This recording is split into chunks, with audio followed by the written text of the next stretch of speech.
Welcome to another episode of OSP. ഞങ്ങളിവിടെ എന്തിനേയും പറ്റി സംസാരിക്കും. അങ്ങനെ നമ്മുടെ അടുത്തൊരു എപ്പിസോഡ് എത്തിയിരിക്കുക. അടുത്തൊരു എപ്പിസോഡ് ഞങ്ങൾക്കപ്പ സീസൺ 1 ഉണ്ടായിരുന്നു, സീസൺ 2 ഉണ്ടായിരുന്നു, സീസൺ 3 ആണ്. എല്ലാവരും ചിലപ്പോൾ 2 എപ്പിസോഡൊക്കെ വെച്ചിട്ടുണ്ടാവുള്ളൂ. വരും, പക്ഷേ തിരിച്ചു വരും എപ്പോഴും. ഞങ്ങളെപ്പോഴും ഞങ്ങളൊരു സാധനം തുടങ്ങിയിട്ട് നിർത്തി പോകാറില്ല. പിന്നെ ജോലി തിരക്കും എല്ലാം കൂടി വരുമ്പോഴേക്കും കുറേ സമ്മർദ്ദങ്ങൾ. ഇടയ്ക്ക് നമ്മൾ നാട്ടിൽ പോയി, കഴിഞ്ഞ എപ്പിസോഡിൽ പറഞ്ഞ പോലെ 2 മാസം നാട്ടിൽ പോയി മുടിയൊക്കെ വെച്ചിട്ട് വന്നേക്കണേ. ഇനി വളരണത് അടിപൊളിയായിട്ട് വരുന്നുണ്ട്. 6 മാസത്തിൽ മറ്റേ മുടി ഇങ്ങനെ വളർത്തുന്ന പറഞ്ഞു. അതെ, ഇങ്ങനെ കെട്ടി വെച്ചേക്കട. കെട്ടി വെച്ചാൽ എന്റെ ഭാര്യനെ എടുത്തിട്ട് അറിയും. ഇല്ല, അതായത് ഇങ്ങനെയൊക്കെ പിടിച്ച് ചെയ്യുന്ന കണ്ടിട്ടില്ലേ? ഉണ്ട്, എനിക്ക് അങ്ങനെയൊക്കെ ഉണ്ടാവും. ബൈക്കൊക്കെ വാങ്ങിക്കാം. അടിപൊളി. അങ്ങനെ മുടിയൊക്കെ ഉണ്ടായിരുന്നു എനിക്ക്. ആണോ? 2016 പൂണിട്ടയിലായിട്ടല്ലേ ഞാൻ ഇല്ലേ? എവിടെ കിടക്കണ? ഇൻസ്റ്റലുണ്ടോ? ഇൻസ്റ്റലുണ്ട്. പേഴ്സണലിൽ ഇടങ്ങണേ ആ സാധനമൊക്കെ ഇട്ടിട്ട് ഇങ്ങോട്ട് വന്നത്. പിന്നെ അത് വെട്ടിക്കളഞ്ഞു. കാർ സെയിൽസിൽ കയറി കഴിഞ്ഞപ്പോ പതുക്കെ അത് വെട്ടിക്കളഞ്ഞു. പ്രൊഫഷണലായി. പിന്നെ പ്രൊഫഷണലിസത്തിനെ കുറിച്ചാണ് നമ്മൾ സംസാരിക്കുന്നത്. അതെ അതെ, ഇതിൽ നമ്മളെപ്പോഴും ഓരോ കാര്യത്തിനെ പറ്റി നമ്മൾ സംസാരിക്കും. ഇതുവരെ നമ്മൾ ചെയ്യുന്നത് എന്താന്ന് അവർക്കൊക്കെ അറിയാം. ഞാൻ റിയൽ എസ്റ്റേറ്റ് ചെയ്യുന്നുണ്ട്, മോർഗേജ് ചെയ്യുന്നുണ്ട്. പക്ഷെ എങ്ങനെയാണ് ആ പ്രോസസ്സ് ഇതുവരെ ഞങ്ങൾ സംസാരിച്ചിട്ടില്ല. നിങ്ങൾക്ക് കുറച്ച് അവയർനെസ്. അതെ, അവയർനെസ്. ഇപ്പൊ ഞങ്ങള് കാര്യം എന്ന് വെച്ച് കഴിഞ്ഞാൽ നമ്മളിപ്പോ വിന്റർ കഴിഞ്ഞ് സ്പ്രിംഗ് മാർക്കറ്റിലേക്ക് കയറുവാണ്. അപ്പൊ ഭയങ്കര തിരക്കുള്ള സമയം. അതെ, ആ പെട്ടെന്ന് മാർച്ചിലേക്ക് മാറിയപ്പോ തന്നെ മനസ്സിലായില്ല പെട്ടെന്ന്. കാര്യം ജാനുവരി ഫെബ്രുവരി നമുക്ക് കുറച്ച് ഈസായിരുന്നു, സമയം ഉണ്ടായിരുന്നു. നേരെ മാർച്ചിലേക്ക് കയറി കഴിഞ്ഞപ്പോ എവിടെ നിന്നൊക്കെ കോള് തന്നെയെന്ന് എന്തൊക്കെ സംഭവിക്കുന്ന എനിക്ക് മനസ്സിലാവുന്നില്ല. അതെ, രാവിലെ കണ്ണ് തുറക്കുമ്പോ തുടങ്ങും ഒരു 100 മെസ്സേജ് ഉണ്ടാവും. രാവിലെ തുടങ്ങി പിന്നെ രാത്രി ആകുമ്പോഴേ ഇപ്പൊ പിന്നെ ഇരുട്ടാണ്, കുറച്ച് വൈകിയാണല്ലോ. അപ്പൊ എല്ലാരും പുറത്തു പോയി നമുക്ക് വീട് നോക്കാം, വീട് മേടിക്കാം എന്നുള്ള എക്സൈറ്റ്മെന്റില്ല. പിന്നെ കുറെ പേർക്ക് കുറെ കൺസേണും ഉണ്ട് ഈ വർഷം. അപ്പൊ അതിനേക്ക് ഒന്ന് ടച്ച് ചെയ്തിട്ട് അതാണ് നമ്മൾ ഇന്നത്തെ എപ്പിസോഡിനെ കുറിച്ച് ഉദ്ദേശിക്കുന്നത്. അതെ, അപ്പൊ ഞാനിവിടെ നോവസ്കോഷ്യയിൽ 2016 വന്നാണ്. 2015 ഏതൊരു വർഷം ഇവിടെ വന്നാണ്. ഒണ്ടാരിയോ മൂവ് ചെയ്ത് വന്നാണ്. 2012 കാനഡയിലെത്തി. എന്നിട്ട് 2016 ഇങ്ങോട്ട് മൂവ് ചെയ്തു. 2016 ഇങ്ങോട്ട് മൂവ് ചെയ്തേ. എന്നിട്ട് ഇവിടെ മൂവ് ചെയ്തിട്ട് ഞാൻ ഫസ്റ്റ് നമ്മൾ ഓരോ പണിയൊക്കെ ചെയ്ത് പിന്നെ 2021 റിയൽ എസ്റ്റേറ്റിലേക്ക് കയറി. അതെ, 21 ജൂലൈയില് ഇതിലേക്ക് കയറിയിട്ട് എനിക്ക് അങ്ങനെ ഒരുപാട് ആദ്യത്തെ ഒരു ബുദ്ധിമുട്ടുണ്ടായെങ്കിലും ബട്ട് വിത്ത് മൈ വർക്ക് എനിക്ക് അങ്ങനെ ഒരുപാട് കഷ്ടപ്പെട്ട് ചെയ്യുന്നത്. എനിക്ക് 2 വർഷത്തെ ഒരു കഷ്ടപ്പാടുണ്ടായുള്ളൂ. പിന്നെ ഇപ്പോഴും നമ്മൾ കണ്ടിന്യൂസ് ആ സെയിം എത്തിക്കിൽ പോണോണ്ട്, പണിയെടുത്ത് പോണോണ്ട് ഇപ്പൊ കുഴപ്പമില്ല. 5 വർഷമായി. 5ാമത്തെ വർഷം. അടിപൊളി. 5ാമത്തെ വർഷം നമ്മൾ സെലിബ്രേറ്റ് ചെയ്യണ വർഷം. പിന്നല്ല നമുക്ക് പാർട്ടി ചെയ്യണം കേട്ടോ. അതെ, ഈ പ്രാവശ്യം 5ാമത്തെ വർഷം 5 ഇയർ ആനിവേഴ്സറി എല്ലാവർക്കും കേട്ടോ. കുറെ പേരുണ്ട് നമ്മുടെ സ്വന്തം ആൾക്കാർക്ക്. അതെ അതെ, സ്വന്തം ആൾക്കാര്. അവിടെ ഒരു പ്രശ്നം വരും. സ്വന്തം ആൾക്കാർ 5 പേരെ വിളിച്ചാൽ നമ്മള് പരിപാടി നടത്തും. അന്ന് നമുക്കൊരു 1000 പേര് വെച്ച് നടത്തേണ്ടി വരും. 1000 പേര് ശരിയാ. നിങ്ങൾ എത്ര വീട് വിറ്റ്? ഞാൻ ഒരു 170 170 വീടിന് മേളിൽ വിട്ടിട്ടുണ്ടാവും. അപ്പൊ ഇവിടെ എല്ലാരെയും കാണുന്നത് ഇപ്പൊ വീട് മേടിക്കാത്തവര് കുറെ പേരുണ്ട് ഇവിടെ. കുറെ പേര് കാര്യം വെച്ചാൽ കുറെ പേര് കംഫർട്ടബിൾ ആണല്ലോ ഈ റെന്റലിൽ നിൽക്കാനായിട്ട്. ചിലർ റെന്റൽ എടുത്തിട്ട് വീട് വാടകയ്ക്ക് കൊടുക്കുന്നവരുണ്ട്. അങ്ങനെയുള്ളവരാണ് ഇവിടേക്ക് ഇരിക്കുന്നത്. അതെ, ഞങ്ങളല്ല, ഞങ്ങൾ മാറിയത്. ഞങ്ങൾ ആദ്യമൊക്കെ അങ്ങനെയായിരുന്നു, പിന്നെ ഞങ്ങള് മാറി. ഓരോരുത്തരുടെ സിറ്റുവേഷൻ അങ്ങനെയാണല്ലോ. അപ്പൊ ആ സിറ്റുവേഷനൊക്കെ എങ്ങനെയാണെന്ന് പറഞ്ഞ് ഉത്തരം പറഞ്ഞു കൊടുക്കുന്ന ഒരു മനുഷ്യനാണ് ഈ ഇരിക്കുന്നത്. നിങ്ങൾക്ക് ഇപ്പൊ റെന്റലിൽ നിൽക്കണോ, അതോ ഇപ്പൊ വീട് മേടിക്കാൻ നിങ്ങൾക്ക് പറ്റുമോ, ഇതെല്ലാം ഫൈനാൻസിങ്ങിന്റെ സൈഡ്. അതായത് ലൈക്ക് ഒരു നിങ്ങളുടെ കുറച്ച് അഫോർഡബിലിറ്റി ഉണ്ടാവുമല്ലോ. അതായത് ഓരോരുത്തർക്ക് വരുമ്പോഴത്തേക്ക് അവരുടെ ജോലി സംബന്ധമായിട്ട് കുറച്ച് പേർക്ക് ഡെപ്റ്റുകൾ ഉണ്ടാവും. അതൊക്കെ വെച്ചിട്ട് ഒരു അഫോർഡബിലിറ്റി ഉണ്ട്. ലൈക്ക് വാങ്ങാറാവുന്ന സമയമാകുമ്പം. അതെ, ഇപ്പൊ എല്ലാരും ചോദിക്കുന്ന ഒരു ചോദ്യം കണ്ടിട്ടില്ലേ, ഇത് വീട് മേടിക്കുന്നതാണോ നല്ലത് അത് വാടകയ്ക്ക് താമസിക്കുന്നതാണോ നല്ലതെന്ന്. അതെ, എപ്പോഴും കിട്ടുന്ന ചോദ്യം. ഞാനിപ്പോ ഒരു 10,000 റീലിംഗ് ആണ് അതിനെ പറ്റി എല്ലാവരും സംസാരിക്കുന്നത്. അപ്പൊ സെയിം ഉത്തരം തന്നെയാണ് ഞാൻ എല്ലായിടത്തും പറയാറ്. ഇപ്പൊ ഇവനും പറയുന്ന സെയിം ഉത്തരം എന്ന് വെച്ച് കഴിഞ്ഞാൽ when you can afford it, അത്രേ ഉള്ളൂ. നിങ്ങൾക്കൊരു റൈറ്റ് ടൈം ഉണ്ടാവുമല്ലോ. ഇപ്പോൾ നിങ്ങൾക്ക് ഫൈനാൻഷ്യലി നിങ്ങൾ സ്റ്റേബിൾ ആണ്, നിങ്ങൾക്ക് ഇത്ര ഇൻകം വരുന്നുണ്ട്, നിങ്ങൾക്ക് ഇത്രയും രൂപ ഒരു വീടിനായിട്ട് മാറ്റി വെക്കാൻ നിങ്ങൾക്ക് പറ്റും എന്നൊരു ടൈം വരുമ്പോൾ മൂവ് ഓൺ. ആ ടൈമിലാണ് നമ്മളൊരു മോർഗേജ് അഡ്വൈസറിനോ ഫൈനാൻഷ്യൽ അഡ്വൈസറിനെ നമ്മളുടെ അസിസ്റ്റൻസ് ഇടുന്നത്. കാരണം അവർക്ക് കറക്റ്റ് പറഞ്ഞു തരാൻ പറ്റും നിങ്ങളുടെ എലിജിബിലിറ്റി, ഒരു വീടിൻ്റെ ആക്ച്വലി എത്ര എക്സ്പെൻസസ് വരുന്നുണ്ട്. എല്ലാവരുടെയും വിചാരം ജസ്റ്റ് ഒരു മോർഗേജ് അടച്ചു കഴിഞ്ഞാൽ പരിപാടി തീർന്നു. അത് ജസ്റ്റ് ഒരു പോർഷനാണ് ശരിക്കും. സത്യമായിട്ടും ലൈക്ക് ഞാൻ എപ്പോഴും മീറ്റിംഗ് ഇരിക്കുമ്പോഴത്തേക്ക് ഞാൻ പറയുന്നതെന്ന് പറഞ്ഞാൽ ഞാൻ അവരുടെ നമ്പേഴ്സ് എല്ലാം വെച്ചിട്ട് ഞാൻ ആദ്യമേ ഒരു ഏകദേശം എത്ര എമൗണ്ട് വരെ നിങ്ങൾക്ക് അഫോർഡ് ആവുമെന്ന് കണ്ടുപിടിക്കും. അപ്പോൾ ആ ഒരു എമൗണ്ടിന് നിങ്ങൾ മന്ത്ലി കൊടുക്കേണ്ട എമൗണ്ട് എത്രയാണെന്നുള്ളത് ഞാൻ പറഞ്ഞു കൊടുക്കും. അപ്പം മോസ്റ്റ്ലി ഒരു 2000-2500 റേഞ്ചൊക്കെയാണ് നമ്മുടെ നോസ്കോഷ്യയിൽ നോർമലി മന്ത്ലി വരുന്നത്. ആ പറയുന്ന എമൗണ്ട് ജസ്റ്റ് ബാങ്കിലേക്ക് അടയ്ക്കുന്ന പൈസ മാത്രം, അതല്ലാണ്ട് വേറെ എന്തൊക്കെ ചെലവുകളാണല്ലേ. ലൈക്ക് അത് ഞാൻ എല്ലാവരോടും പറയാം, നിങ്ങളെ പേടിപ്പിക്കാൻ വേണ്ടിയിട്ട് പറയുന്നതല്ല. ലൈക്ക് തുടക്കത്തിൽ എല്ലാവരും കാണും, കൂടെ നിന്ന് കൺഗ്രാജുലേറ്റ് ചെയ്ത് അടിപൊളി അടിപൊളി എന്ന് പറയാൻ. 3-4 മാസം കഴിയുമ്പോഴത്തേക്ക് ഇത് നിങ്ങളുടെ റെസ്പോൺസിബിലിറ്റിയാണ്. ഈ പറയുന്ന മോർഗേജും അതിൻ്റെ കൂട്ടത്തിൽ വരുന്ന ഈ property tax, water bill, wifi, utilities, insurance, അങ്ങനെ ഒരു 100,000 നൂലാമാലകൾ എൻ്റെ ബാക്കിലുണ്ട്. ബട്ട് അറ്റ് ദ എൻഡ് ഇതൊക്കെ ഒരു നല്ല കാര്യമാണോ? 100% അതെ. ഇതെല്ലാം നമ്മുടെ, അതായത് ഇപ്പോൾ റെൻ്റ് അടയ്ക്കുന്ന പൈസ, ഇപ്പോൾ പറഞ്ഞില്ലേ റെൻ്റ് അടയ്ക്കുന്നോ അതോ മോർഗേജ് പോകണോ എന്നുള്ളത്. ലൈക്ക് ഒബ്വിയസ്ലി ലൈക്ക് അവിടെ നമ്മളിപ്പോൾ റെൻ്റാണ് നമ്മൾ അടച്ചുകൊണ്ടിരിക്കുന്നതെങ്കിൽ ആ പൈസ വെള്ളത്തിൽ കളഞ്ഞുകൊണ്ടിരിക്കുക. ലൈക്ക് ആ പൈസ തിരിച്ച് കിട്ടുന്നില്ല, അത് പോയി. അതേസമയം ആ സെയിം എമൗണ്ട് അതിൻ്റെ കൂടുതൽ ഒരു ഇച്ചിരിയും കൂടെ ഒന്ന് സ്ട്രഗിൾ ചെയ്ത് നമ്മൾ ആ പൈസ നമ്മൾ സ്വരുക്കൂട്ടി നമ്മുടെ വീട്ടിലേക്ക് തന്നെ ഇടുവാണെങ്കിൽ നാളെ കാലത്ത് എന്തെങ്കിലും പറ്റിക്കുമ്പോഴും ആ വീടിനകത്ത് ഇട്ട പൈസ എല്ലാം അവിടെ തന്നെ ഉണ്ട്. മറ്റേ നല്ല കാലത്ത് മറ്റേ തൈവത്ത് വെച്ചാൽ ആ സെറ്റപ്പ്. അതെ, കാര്യം എന്ന് വെച്ചിട്ടുമ്പോൾ ഇതില് നമുക്ക് എപ്പോഴും ആള് ഇപ്പോൾ ഇൻവെസ്റ്റ് ചെയ്യുമ്പോൾ ഓരോരുത്തർക്കും ഓരോ രീതിയാണല്ലോ. ഇപ്പോൾ കുറേ ഫൈനാൻഷ്യൽ അഡ്വൈസേഴ്സ് പറയും വീട് മേടിക്കുന്നത് അതൊരു പ്രോപ്പർ ഇൻവെസ്റ്റ്മെന്റ് അല്ല. നേരെ ഇപ്പോൾ റിയൽ എസ്റ്റേറ്റ് ഏജൻസി പറയും വീട് മേടിക്കുന്നതാണ് പ്രോപ്പർ ഇൻവെസ്റ്റ്മെന്റ്. ഇതിൽ എപ്പോഴും ഞാൻ സിമ്പിളായിട്ട് ചോദിക്കുന്നൊരു ചോദ്യമുള്ളൂ, നിങ്ങളിപ്പോൾ ഒരു ഇൻവെസ്റ്റ്മെന്റ് ഇപ്പോൾ ഒരു $10,000 കൊണ്ട് എവിടെയോ കൊണ്ട് ഇട്ടു. ഇപ്പോൾ ഈ അഡ്വൈസർ പറയുകയാണ് നിങ്ങൾ ഇവിടെ ഇട്ട് കഴിഞ്ഞാൽ നിങ്ങളിത് 30 വർഷത്തിൽ എനിക്ക് ഇത്രയും കാശ് കിട്ടും. അവർ ഇത് സ്റ്റാറ്റ് നോക്കിയാണ് പറയുന്നത്, അവരുടെ സൈഡിൽ നിന്ന് കറക്റ്റാണ്. ബട്ട് ഫോർ മീ അത് ഓക്കെയാണ് ഒരു side. But same time I want to see it. എപ്പോഴും ഞാൻ നോക്കുമ്പോൾ നമ്മളിപ്പോൾ ഒരു വീട് മേടിച്ചിട്ട് കഴിഞ്ഞാൽ അല്ലെങ്കിൽ ഒരു ലാൻഡ് മേടിച്ചിട്ട് കഴിഞ്ഞാൽ, നാട്ടിൽ പണ്ടത്തെ ആൾ പറയാറില്ലേ എന്തെങ്കിലും കുറച്ച് കാശ് കിട്ടിയാൽ നമ്മൾ സ്ഥലം മേടിച്ചിടണം. ആ പണ്ട് മുതൽ കേട്ടു തന്നെ ഒരു സാധനം. അതേപോലെ തന്നെയാണ് ഒരു വീട് മേടിച്ചിരുന്നത്. നമുക്ക് അറ്റ്ലീസ്റ്റ് ഒരു ഇൻവെസ്റ്റ്മെന്റ് കഴിയുമ്പോൾ നമുക്ക് കാണാം, ഓക്കെ ദേ എൻ്റെ മുതൽ ഇവിടെ ഇരിപ്പുണ്ട്. വേഴ്സ്റ്റ് കേസ് സിനാറിയോ, ഞാൻ ഒണ്ടാരിയോനെ കമ്പയർ ചെയ്യാൻ പറ്റില്ല നമുക്ക്.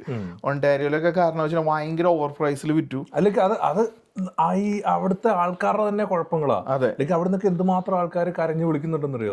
ലൈക്ക് അതിന്റെ വിഷയം എന്ന് പറഞ്ഞാൽ അന്ന് ബാക്കിയുള്ള വേറെ ആൾക്കാർ പറയുന്നത് കേട്ടിട്ട് ഭയങ്കര ഓവർ പ്രൈസ്. ലൈക്ക് 5 ലക്ഷം രൂപയുടെ വീടിന് അവർ 7 ലക്ഷം രൂപയായിരിക്കും ഓഫർ കൊടുക്കുന്നത്. ലൈക്ക് എന്തിനാണ് 2 ലക്ഷം രൂപ കൂടുതൽ കൊടുക്കുന്നത് എനിക്കറിയാൻ പാടില്ല.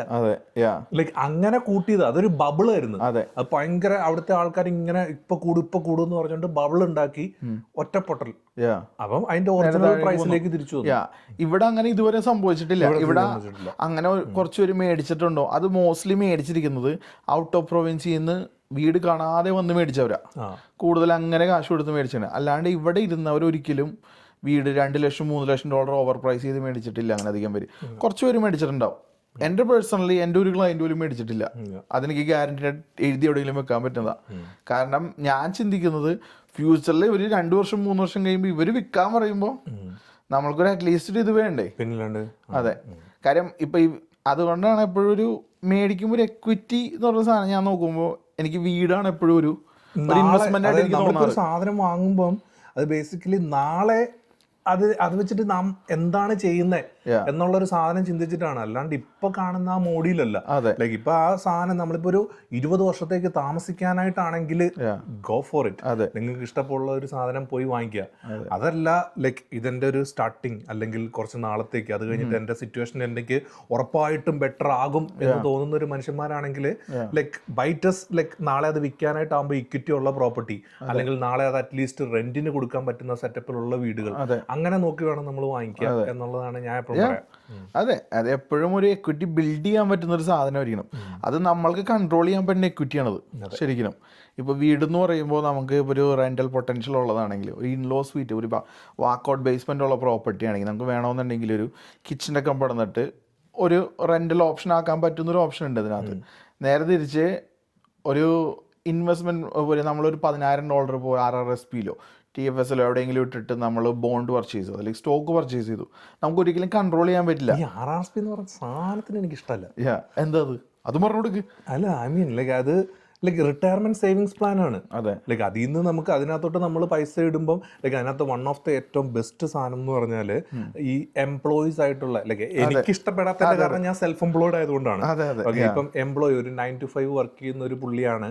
ലൈക്ക് അതിനകത്തോട്ടാണെങ്കിൽ ലൈക്ക് അവൻ ഇപ്പം ലെറ്റ്സ് TDയിൽ വർക്ക് ചെയ്യുന്നു. ഓക്കെ, അവൻ ആ പൈസ അതിനകത്തോട്ട് ഇട്ട് കഴിഞ്ഞാൽ ആ സെയിം എമൗണ്ട് ലൈക്ക് അവർ മാച്ച് ചെയ്യും. അപ്പം ഇപ്പൊ എത്ര ഒരു $500 അവൻ്റെ നിന്ന് പിടിക്കുവാണെങ്കിൽ $500 അങ്ങോട്ട് ഇടും. അപ്പം $1000 ഒറ്റ പേച്ചക്കിൽ നിന്ന് വന്നു. ലൈക്ക് അങ്ങനെ കണ്ടിന്യൂ ചെയ്യുന്ന RRSP അടിപൊളി.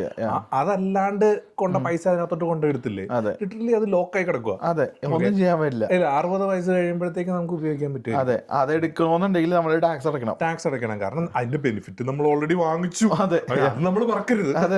ലൈക്ക് അതിനകത്തോട്ട് പൈസ ഇടുവാണെങ്കിൽ like at the end like let's say നമ്മളിപ്പോ ഒരു നമുക്ക് ഓരോ വർഷവും നമുക്ക് RRSPയിൽ ലിമിറ്റ് ഉണ്ട്. ഓക്കെ, March 1 ആ റേഞ്ചിലെങ്ങാണ്ട് നമ്മൾ ഇടുവാണെങ്കിൽ ആ വർഷം നമ്മൾ ടാക്സ് ഫയൽ ചെയ്യുന്നതിനകത്ത് ആ എമൗണ്ട് നമുക്ക് ക്രെഡിറ്റ് ആയിട്ട്. അതായത് ബ്രോ ലെറ്റ്സ് സേ ബ്രോ ഇപ്പോൾ ഒരു $60,000 സാലറി ഉള്ള ഒരു വ്യക്തിയാണെന്ന് വിചാരിക്കും. ഈ വർഷം നമ്മൾ ഒരു $10,000 RRSPക്കകത്തോട്ട് കഴിഞ്ഞ പോലെ ഇട്ടിട്ടുണ്ടെങ്കിൽ ഈ വർഷം ടാക്സ് ഫയൽ ചെയ്യുന്ന സമയത്ത് 60,000ന്റെ ടാക്സ് കൊടുക്കണ്ട, പകരം 50,000ന്റെ ആ $10 RRSPയുടെ ആ സാധനം മാറ്റിയിട്ട് 50,000ന്റെ ടാക്സ് കൊടുത്തേച്ചാൽ മതി. അതാണ് ആ കിട്ടുന്ന ബെനിഫിറ്റ്. ലൈക്ക് ബേസിക്കലി ആ ടാക്സ് ഐ മീൻ ആ സാധനം തിരിച്ചു കിട്ടുക ചെയ്യുന്നത്. അതിനാണ് ലൈക്ക് അതിൽ നിന്ന് വലിച്ചാൽ ടാക്സ് കൊടുക്കണമെന്ന് പറയുന്നത്. നമുക്ക് ആദ്യം തന്നു, അത് തിരിച്ചു കൊടുക്കുന്നു.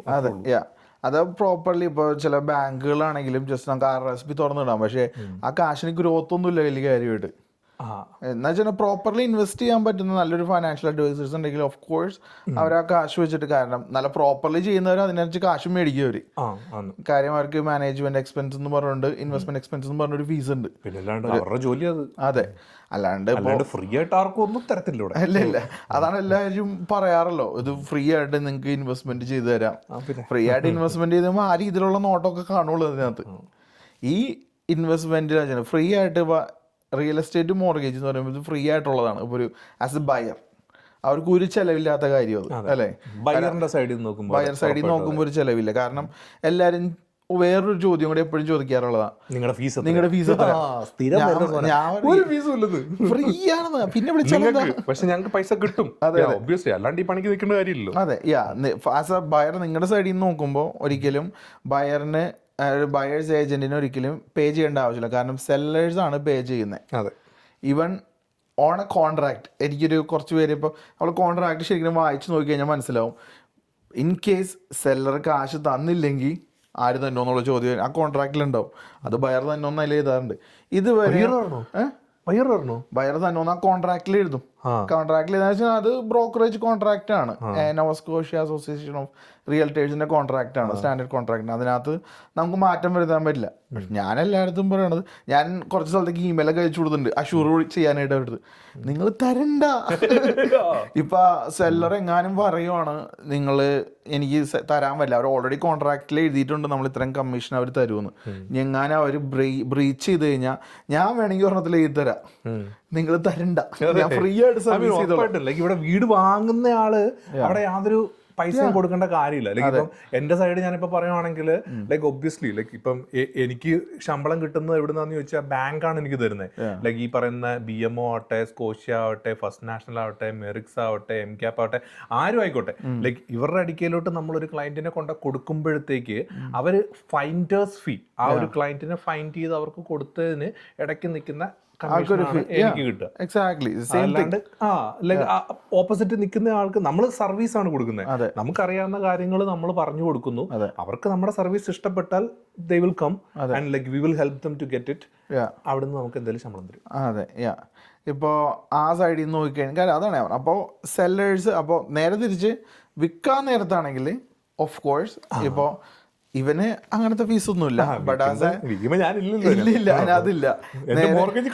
അതെ, നേരെ സെല്ലേഴ്സ് ഏജന്റും ബയേഴ്സ് ഏജന്റും സെല്ലറാണ് കാശ് കൊടുക്കുന്നത്. കാര്യം എന്ന് വെച്ചാൽ അവർക്ക് വിറ്റിട്ട് കാശ് കിട്ടുവാണ് അതിൽ നിന്ന്. എനിക്കൊരു ഡൗട്ട് ഉണ്ട്.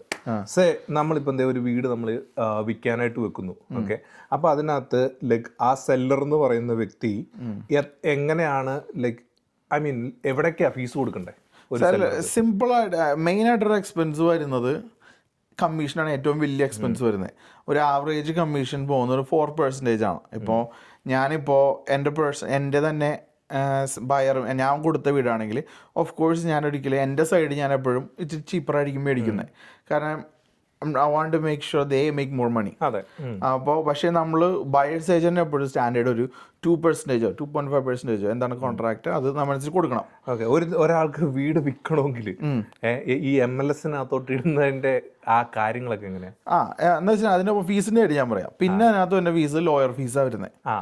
ലോയർ ഫീസ് ബയ്യർക്കും ഇപ്പൊ ബയ്യറിന്റെ സൈഡിലും ഒരു ലോയർ വേണം. അപ്പൊ അവിടെ ബയ്യർക്ക് ഒരു ചെലവ് വരാൻ പോകുന്നു പറഞ്ഞാൽ ലോയറിന്റെ ഫീസ് വരുന്നുണ്ട്. അതേപോലെ തന്നെ സെല്ലറിനും വരുന്നുണ്ട്. പക്ഷേ ബയറിന്റെ സെല്ലറിന്റെ വ്യത്യാസം വരുന്നത് ബയറിന് ലാൻഡ് ട്രാൻസ്ഫർ ടാക്സ് എന്ന് പറഞ്ഞ സാധനം കൊടുക്കണം 1.5%. ഹാലിഫാക്സ് റീജിയനിലാണെങ്കിൽ 1.5%. അതൊരു റീജിയൻ പ്ലസ് സെല്ലറിന്റെ സൈഡിൽ നിന്ന് അവർക്ക് 1.5% കൊടുക്കണ്ട.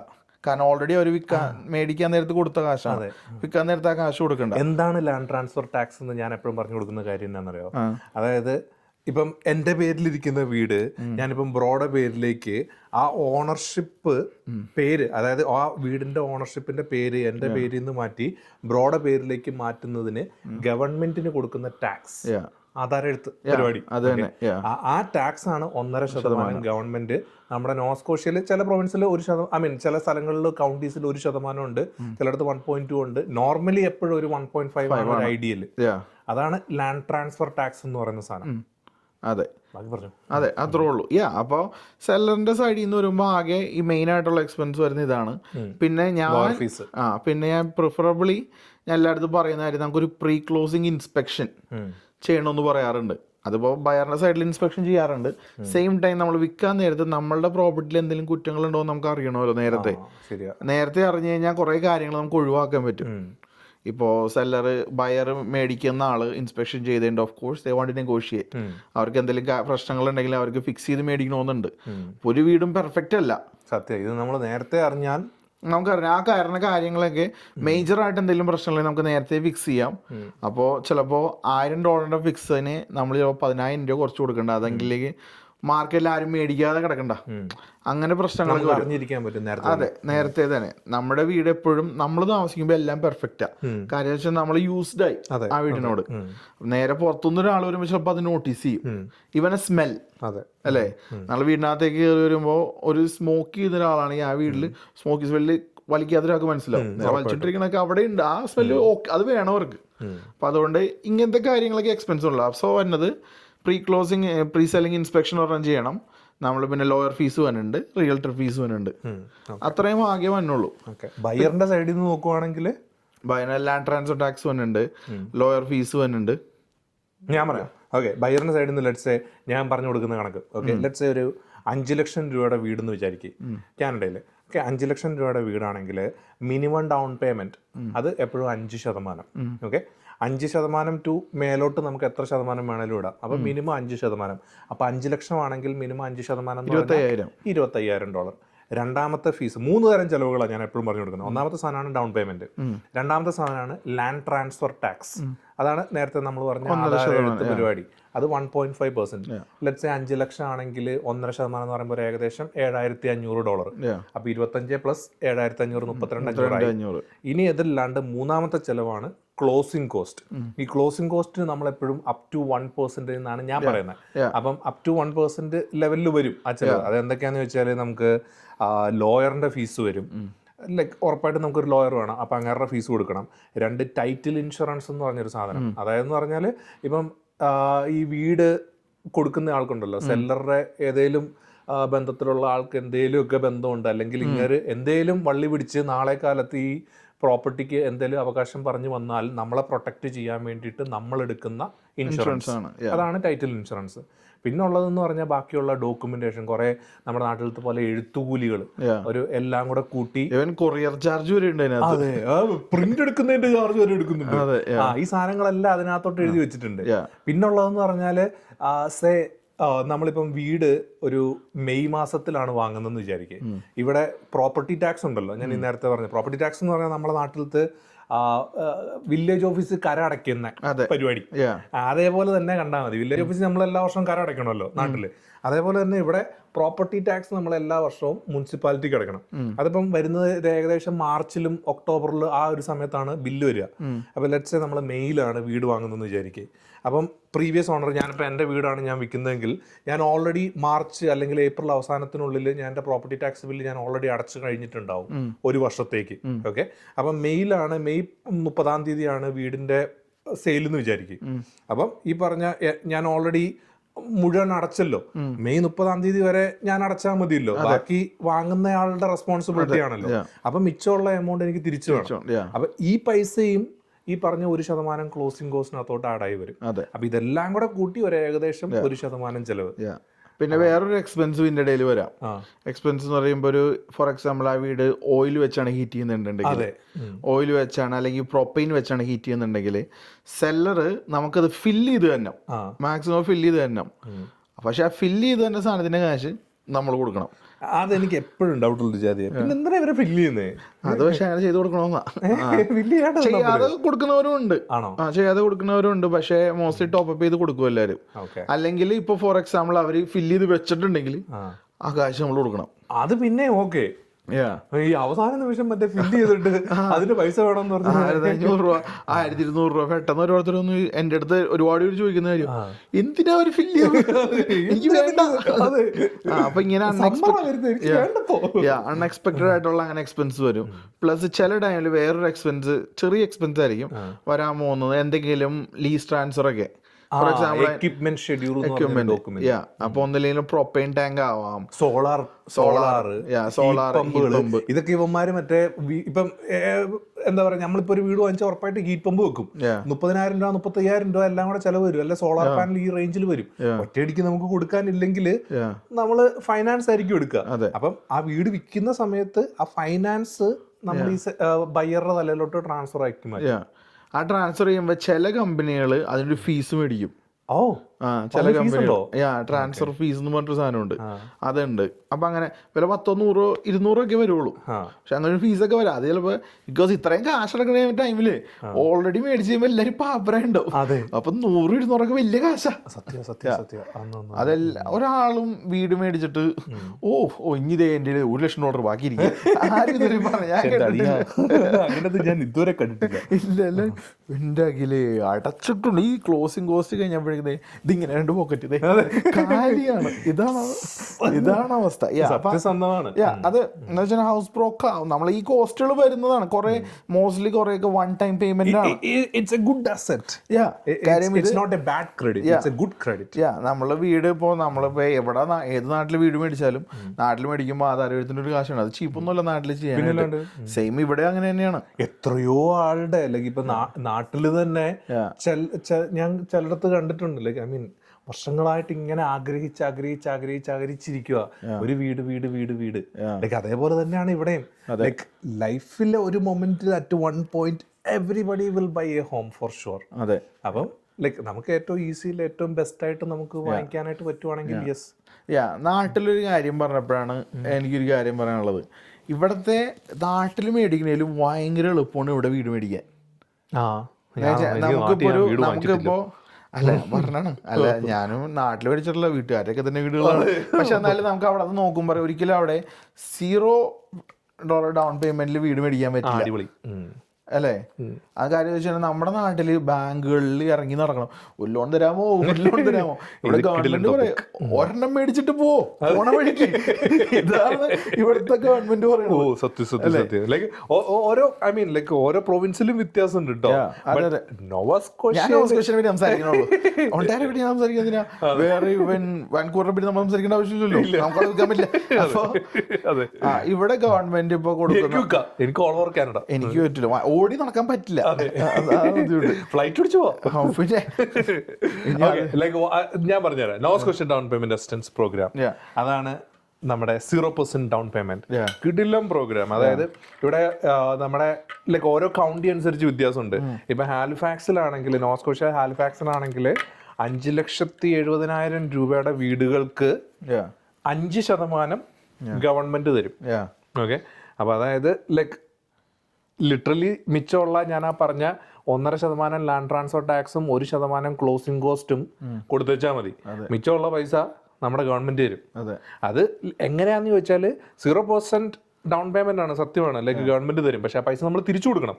അത് 0% ഇൻട്രസ്റ്റ് ആണ് അവിടുത്തെ ഹൈലൈറ്റ്. 10 വർഷവും തരും. അതെ, 10 വർഷത്തിനുള്ളിൽ നമ്മൾ തിരിച്ചടയ്ക്കുക.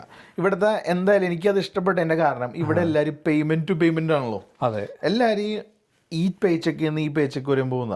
ഇപ്പൊ എല്ലാരും നോക്കുന്നു, ആരുടെയും കയ്യില് ഇപ്പൊ ഒരു 25,000 രൂപ എല്ലാവരും സേവ് ചെയ്ത് വെച്ചിട്ടുണ്ടോ? ഭയങ്കര പാടാ.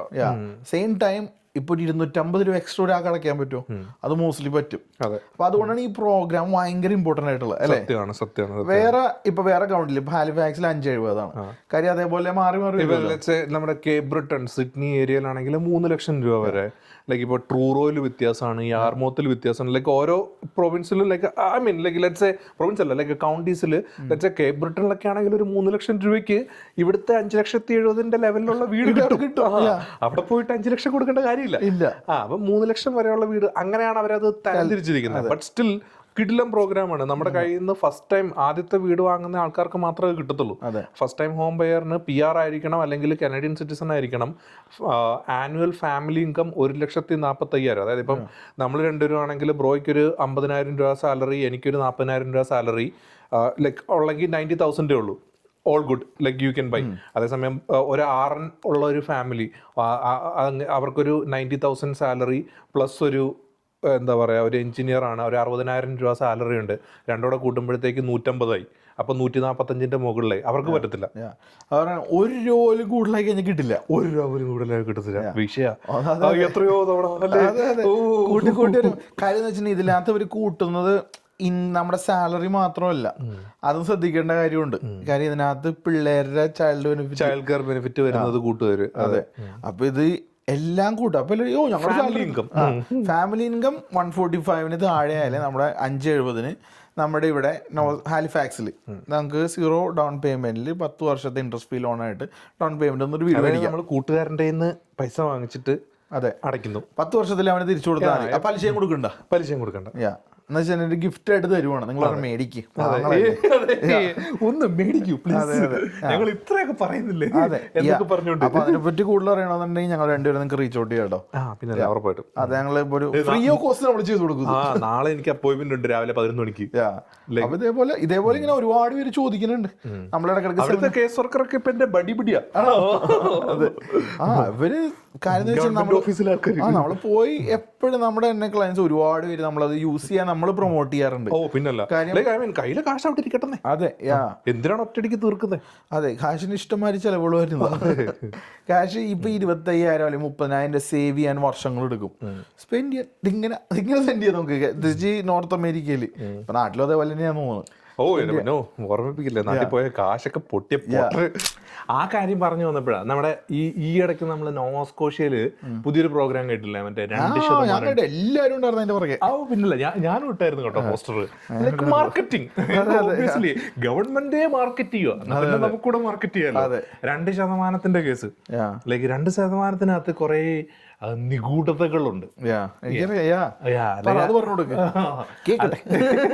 കാരണം നമുക്ക് 0% ആണോ 2% ആണോ ബെറ്റർ എന്ന് ഞാൻ തപ്പിയായിരുന്നു. കാരണം 0% എന്ന് പറയുമ്പോൾ ഗവൺമെന്റിൽ നമ്മൾ ലൈക്ക് ഐ മീൻ അടച്ചോണ്ടിരിക്കണമല്ലോ, ലൈക്ക് അവിടെ ഒരു CMHC ഇൻഷുറൻസ് ഒക്കെ വരുന്നുണ്ട്, എക്സ്ട്രാ പൈസ വരുന്നുണ്ട്. ബട്ട് അറ്റ് ദ എൻഡ് ഈ 2% എന്ന് പറയുമ്പോഴത്തേക്ക് ഭയങ്കര അട്രാക്റ്റീവാ. ആ CMHC ഇൻഷുറൻസ് ഒരു ഏകദേശം 20,000 രൂപ എടുത്ത് ഗവൺമെന്റ് ഗ്യാരണ്ടറായി വരികയാണ്. അതെ, അതായത് 2% സിമ്പിൾ ആയിട്ട് ഞാൻ പറയാനായിട്ടാണെങ്കിൽ 5 ലക്ഷത്തിന്റെ ഒരു വീട് വാങ്ങുമെന്ന് വിചാരിക്കും. അപ്പൊ 5 ലക്ഷത്തിന്റെ 25,000 രൂപ ഡൗൺ പേയ്മെന്റ് കഴിച്ചിട്ട് 4.75 ബാങ്ക് തരും നമുക്ക്. ഓക്കെ, അപ്പൊ അതിനകത്ത് ഒരു CMHCയുടെ ഇൻഷുറൻസ് ഉണ്ട്. ആ ഒരു ഇൻഷുറൻസ് ഗ്യാരണ്ടി, ഇൻഷുറൻസ് CMHC ആണ് ഗ്യാരണ്ടി എന്ന് വിചാരിക്കുക. അവരൊരു ഏകദേശം 20,000 രൂപ കൂടെ ആഡ് ചെയ്തിട്ട് 4.75 പൊക്കത്ത് 20 കൂടെ ആഡ് ചെയ്ത് 4.95 ലോൺ അടയ്ക്കുന്നത്. ഓക്കെ, ഒരു ഏകദേശം ഒരു 2,200 എന്ന് വിചാരിക്കും. ഓക്കെ, ആ ഒരു ഏകദേശം എമൗണ്ട് ആണ് 5 ലക്ഷത്തിന് നോർമൽ പ്രോപ്പർ വേയിൽ അല്ലെങ്കിൽ 0% ഇടുന്ന സമയത്ത് നമ്മൾ പോകുന്നത്. അതേസമയം 2% നമുക്ക് വീട് വാങ്ങാൻ പറ്റുന്നത് ക്രെഡിറ്റ് യൂണിയൻ എന്ന് പറയുന്ന കമ്പനിയിൽ നിന്ന് മാത്രമേ നമുക്ക് വാങ്ങാനായിട്ട് പറ്റുന്നുള്ളൂ. ലൈക്ക് അത് ഗവൺമെന്റ് ക്രെഡിറ്റ് യൂണിയൻ കമ്പനീനെ സഹായിക്കാൻ വേണ്ടിയിട്ട് ഇറക്കിയ ഒരു പരിപാടിയാണ് സത്യം പറഞ്ഞാൽ. വേറെ ഒരു ബാങ്കും ഇതിനകത്തില്ല, ക്രെഡിറ്റ് യൂണിയൻ മാത്രമേ ഉള്ളൂ. ഓക്കെ, അപ്പൊ അവന്മാര് ചെയ്യുന്നത് എന്നാന്ന് വെച്ചാല്, ഓക്കെ നിങ്ങൾ 2% ഇട്ടോളൂ, ബാക്കി 98% ഞങ്ങൾ തന്നേക്കാം. ഓക്കെ, എന്നിട്ട് ഗവൺമെന്റ് ഞങ്ങൾക്ക് ഗ്യാരണ്ടി നിൽക്കുന്നുണ്ട്, അത് കാരണം നിങ്ങൾ 2 ഇട്ടോ 98 ഞാൻ തന്നേക്കാം. പക്ഷെ എനിക്കൊരു കുഴപ്പമുണ്ട്, എനിക്ക് 4.99 എനിക്ക് ഇൻട്രസ്റ്റ് തരാൻ പറ്റത്തുള്ളൂ. 5 ഇയർ ഫിക്സ്ഡ് മാത്രമേ എന്റെ കയ്യിൽ ഓപ്ഷൻ ഉള്ളൂ. ഓക്കെ, നിങ്ങളിപ്പോ പുറത്ത് പോവുകയാണെങ്കിൽ നിനക്ക് ചിലപ്പോൾ 3.7 3.8 ഒക്കെ കിട്ടുമായിരിക്കും. പക്ഷെ 2% ഇടണമെങ്കിൽ 4.99 നീ എനിക്ക് തരണം, തന്നേ പറ്റും. പക്ഷെ 5 കൊല്ലം ഫിക്സ്ഡേ തരത്തുള്ളൂ. അതായത് 5 കൊല്ലം നമ്മൾ അവിടെ ലോക്ക്. അത് കഴിഞ്ഞിട്ട് 15 വർഷത്തേക്ക് നിങ്ങൾക്ക് റീഫൈനാൻസ് ചെയ്യാനും പറ്റില്ല. ഞങ്ങളുടെ കൂടെ ഒക്കെ തന്നെ നിക്കണം, പോകരുത്. ഓക്കെ, 15 വർഷവും നിങ്ങൾ ഞങ്ങൾക്ക് തന്നെ തരണം, ഞങ്ങളുടെ അടിമ. എന്നിട്ട് ഇറങ്ങാൻ പറ്റും, ഇവരിന്ന് രക്ഷപ്പെടാൻ പറ്റും. ലൈക്ക് ഇങ്ങനെ എടുത്ത് തുടക്കത്തിൽ നല്ല കിടിലൻ അട്രാക്റ്റീവ് സാധനമാണോ? Yes, obviously. എന്നിട്ട് ഒരു 5 കൊല്ലം കഴിയുമ്പോഴത്തേക്ക് ലെറ്റ്സ് നമുക്ക് വേറെ ഏതെങ്കിലും ഒരു ബാങ്കിലേക്ക് പോകണമെന്ന് വിചാരിക്കും. അവിടുന്ന് ക്രെഡിറ്റ് യൂണിയനെ മുറിക്കുന്ന സമയം ഗവൺമെന്റ് ഗ്യാരണ്ടി മാറും. അപ്പൊ നമ്മുടെ വേറെ ഏതെങ്കിലും ഒരു ഗ്യാരണ്ടി വേണമല്ലോ, CMHCക്കാരൻ വരും. അപ്പൊ ഈ പറഞ്ഞ CUA എടുത്ത് നമുക്ക് ഈ പറഞ്ഞ ഏതെങ്കിലും ഒരു ബാങ്കിലേക്ക് നമുക്ക് കൊടുക്കണമെങ്കിൽ അപ്പൊ അവന്മാര് പറയും, നിങ്ങൾക്ക് ഗവൺമെന്റ് ഗ്യാരണ്ടി ഒന്നും നമുക്കില്ല, നിങ്ങൾ CMHC എടുക്കണം. അപ്പൊ ഓൺ ദ സ്പോട്ട് അവിടെ 20,000 രൂപ കയറി വന്നു. ഓക്കെ, അത് ഒന്നാമത്തെ പ്രശ്നം. ഇനി രണ്ടാമത്തെ പ്രശ്നം എന്ന് പറഞ്ഞാൽ, ഞാൻ പറഞ്ഞില്ലേ ഇൻട്രസ്റ്റ് റേറ്റ് 4.99 എന്ന് പറഞ്ഞില്ലേ, ഇവിടെ ഇവൻ 2,200 അടയ്ക്കുമ്പം ഇവൻ ഇവിടെ മാസം അടയ്ക്കാൻ പോകുന്ന ഒരു ഏകദേശം 2,550 ആയിരിക്കും. ഒരു 350 രൂപയുടെ വ്യത്യാസം, ഒരു ഏകദേശം 5 ലക്ഷം രൂപയ്ക്ക് ഞാൻ കാൽക്കുലേറ്റ് ചെയ്തായിരുന്നു. അതായത് 350 രൂപ കൂടുതലാണ് ഈ പറഞ്ഞ 2% ഇടുന്നവന്. കാരണം ഒന്നാമത്തെ കേസ് 98% എമൗണ്ട് ഉണ്ട്, പിന്നെ ഇൻട്രസ്റ്റ് റേറ്റ് 4.99 ഭയങ്കര കൂടുതലാണ്. അത് കാരണം തന്നെ അവൻ അടയ്ക്കുന്ന എമൗണ്ട് കൂടുതലാണ്. അപ്പൊ 350 രൂപ ഒരു മാസം കൂടുതലാണ് ഈ 0% വേഴ്സസ് 2%. അപ്പൊ 350 × 12 എന്ന് പറയുമ്പോൾ എത്രയാ, ഒരു ഏകദേശം 4,000 സംതിങ്. ഓക്കെ, ഇൻറ്റു 5 കൊല്ലം എന്ന് പറയുമ്പോൾ തന്നെ 20,000 രൂപ. ഒറ്റയടിക്ക് 20,000 രൂപ ഇവനിവിടെ ഇൻട്രസ്റ്റ് ആയിട്ട് അടച്ചു. ഓക്കെ, എന്നിട്ട് ഇവൻ ഇവിടുന്ന് എടുത്ത് മാറ്റി ഇപ്പുറത്തോട്ട് പോകണമെങ്കിൽ വീണ്ടും 20,000 രൂപ അടയ്ക്കണം. മൊത്തത്തില് ട്രാപ്പാണ്. പക്ഷെ ഒരാളെ കാണിക്കും, അവരുടെ മെയിൻ അട്രാക്റ്റീവ് ഫീച്ചർ എന്ന് പറയുമ്പോൾ ഈ മോർഗേജ് ഇൻഷുറൻസ് ആണല്ലോ ഇതിനകത്ത്. നിങ്ങൾ മോർഗേജ് ഇൻഷുറൻസ് അത് ആള് വിചാരിക്കുന്നത്, കാരണം എല്ലാവർക്കും അറിയാം സാധാ ഒരു മോർഗേജിലാണെങ്കിൽ മിനിമം ഡൗൺ ഇട്ട് കഴിഞ്ഞാൽ ഡീഫോൾട്ടായിട്ട് വരുന്ന സാധനമാണ് മോർഗേജ് ഇൻഷുറൻസ്. 20% ഇടണം, എന്നാലേ നമുക്ക് ഈ മോർഗേജ് ഇൻഷുറൻസ് ഒഴിവാക്കാൻ പറ്റുള്ളൂ. അപ്പൊ അതുകൊണ്ട് ഇങ്ങനെ ഈ 2% വരുമ്പോൾ 2% ഇട്ട് അത് ഒഴിവാക്കി 20% രണ്ടും ഉള്ള കാൽക്കുലേറ്റ് ചെയ്യണത് എല്ലാവരും. 18% വ്യത്യാസമുണ്ട്. അപ്പോൾ അങ്ങനെയാണ് കുറെ പേര് ചിന്തിക്കണേ. ഈ മോർഗേജ് ഇൻഷുറൻസ് എന്നാന്ന് ഞാൻ പറഞ്ഞിട്ടെ, ഇപ്പം നമ്മളിപ്പോൾ ഒരു മോർഗേജ് ഇപ്പോൾ ഒരു ബാങ്കിൽ നമ്മൾ എടുക്കുമെന്ന് വിചാരിക്കുക, ഞാൻ നേരത്തെ പറഞ്ഞ പോലെ 5 ലക്ഷത്തിൻ്റെ കേസ് തന്നെ പിടിക്കും. 5 ലക്ഷത്തിൻ്റെ ഒരു വീട് എടുക്കുവാണെങ്കിൽ ഞാൻ നേരത്തെ പറഞ്ഞ പോലെ 4.75, അതായത് 5% കഴിച്ചിട്ട് 4.75 ബാങ്ക് തരത്തുള്ളൂ. അപ്പൊ ബാങ്ക് തരാൻ പോകുന്ന പൈസ അതിനൊരു പ്രൊട്ടക്ഷൻ വേണമല്ലോ. അതിന് വേണ്ടിയിട്ട് ബാങ്ക് എടുക്കുന്ന ഇൻഷുറൻസ് ആണ്, അല്ലെങ്കിൽ ബാങ്ക് എടുക്കുന്ന ഒരു ഗ്യാരണ്ടിയാണ് CMHCയുടെ കയ്യിൽ നിന്ന് ആ ഇൻഷുറൻസ്. ഓക്കെ, അപ്പോൾ അതായത് അതെന്തിനാന്ന് ചോദിച്ചാൽ നമ്മളെ പ്രൊട്ടക്ട് ചെയ്യാനോ അല്ലെങ്കിൽ നമ്മളെ വീടിനെ പ്രൊട്ടക്ട് ചെയ്യാനോ ഒന്നുമല്ല. അതായത് ഈ ബാങ്ക് തരുന്ന പൈസ തന്നെ ബാങ്ക് പ്രൊട്ടക്ട് ചെയ്യാൻ വേണ്ടിയിട്ട് ബാങ്ക് എടുക്കുന്നു. അതായത് ഞാനിപ്പോൾ ഒരു മോർഗേജ് എടുത്തിട്ട് 2 കൊല്ലം കഴിയുമ്പോഴത്തേക്ക് നമ്മളെ കൊണ്ട് ഒന്നും പറ്റത്തില്ലെന്ന് പറഞ്ഞാൽ ഞാൻ തിരിച്ച് നാട്ടിൽ പോയെന്ന് വിചാരിക്കും. പിന്നെ മോർഗേജ് ഞാൻ അടയ്ക്കുന്നില്ലല്ലോ, അപ്പം ബാങ്കിന് പൈസ കിട്ടുന്നില്ലല്ലോ. അപ്പൊ ആ സമയത്ത് ബാങ്ക് പോയിട്ട് CMHC ഇവൻ എനിക്ക് പൈസ തരുന്നില്ല എന്ന് പറയും. അപ്പൊ CMHCക്കാരൻ ഇവന് പൈസ എടുത്ത് തിരിച്ചു കൊടുക്കും. എന്നാടാ മോനെ നീ പൈസ എടുത്തോ, ഞങ്ങൾ ആ വീട് എടുത്തോളാന്ന് പറയും. എന്നിട്ട് ആ CMHC പോയിട്ട് ആ വീടങ്ങ് എടുത്തിട്ട് മാർക്കറ്റിലിട്ട് വിറ്റ് ആ പൈസ അവന്മാരെടുക്കും. Yeah. ഓക്കെ, അതാണ് ഈ CMC എന്ന് പറയുന്ന ആൾക്കാർ. അപ്പം ഈ ബാങ്കിന്റെ പൈസ അവർ പ്രൊട്ടക്ട് ചെയ്യാൻ വേണ്ടിയിട്ട് ഇതെടുക്കുന്നു. അത് 20% അടിയിലാണെങ്കിൽ മാൻഡേറ്ററി ആണ് ആ എടുക്കുന്ന ഇൻഷുറൻസിന് ഒരു പ്രീമിയം ഉണ്ടല്ലോ, അത് ക്ലയന്റിനെ കൊണ്ട് അല്ലെങ്കിൽ ആ വാങ്ങുന്ന ആളെ കൊണ്ട് അടപ്പിക്കും. 20% ഇട്ടാലും ഈ പറയുന്ന ബാങ്ക് ഇൻഷുറൻസ് എടുക്കും, കാരണം അവരുടെ പൈസ അപ്പോഴും പ്രൊട്ടക്ട് ചെയ്യണമല്ലോ. അപ്പൊ 20% ഇടുമ്പോഴും അവർ ഈ CMCയുടെ സാധനം എടുക്കും. അത് ഇല്ലാന്ന് പറയുന്നതിന്റെ കാരണം എന്ന് പറഞ്ഞാൽ 20% ഇടുമ്പോഴത്തേക്ക് ബാങ്ക് പറയും, എടാ മോനെ നിങ്ങൾ അടയ്ക്കണ്ട, ഞങ്ങൾ തന്നെ അടച്ചോളാം, പക്ഷെ ഞങ്ങൾ ഇൻഷുറൻസ് എടുത്തോളാം. എന്നിട്ട് ഇപ്പം പുറത്തിപ്പോ 5% വാങ്ങുന്നവർക്ക് 3.7 ആണ്, നീ പക്ഷെ എനിക്കൊരു 4.1 തരണം ഇൻട്രസ്റ്റ് റേറ്റ്. അപ്പം നൈസായിട്ട് അവന്മാര് ഇൻഷുറൻസ് ഇല്ലാന്ന് പറയും. ഇപ്പുറത്ത് 20% ഇടുന്നതിന്റെ ഇൻട്രസ്റ്റ് റേറ്റ് കൂടുതലാണ്. 5% ഇടുന്നതിനേക്കാൾ ഇൻട്രസ്റ്റ് റേറ്റ് ഇവിടെ ഇപ്പുറത്ത് വ്യത്യാസം വരും. ബട്ട് ലൈക്ക് ബിസിനസ് ഒരു അട്രാക്ഷൻ ഫീച്ചറാണ് ഇപ്പൊ ഒരു ബിസിനസ്സുകാർ. കാര്യം 20% ഇടുമ്പോൾ ബാങ്കുകൾക്ക് ഒരു ഷുവർട്ടി കിട്ടുമല്ലോ. കാര്യം പ്രത്യേകിച്ച് സെൽഫ് എംപ്ലോയിഡ് ബിസിനസ് ഓണേഴ്സ് ഇവരൊക്കെ മിനിമം ഡൗൺ പേയ്മെന്റിൽ വീട് മേടിക്കാൻ വെച്ചാൽ ബാങ്കുകാർ തന്നെ അയച്ചിട്ട് ബുദ്ധിമുട്ടാണ്. ബാങ്കുകാർക്ക് നീ തരില്ല, ബാങ്ക് ഇവനെവിടാണ് തരാറ്. എല്ലാരും പറയുന്നതാണ് ആകാശ് മോർഗേജ് തരില്ല എന്ന് പറയണേ.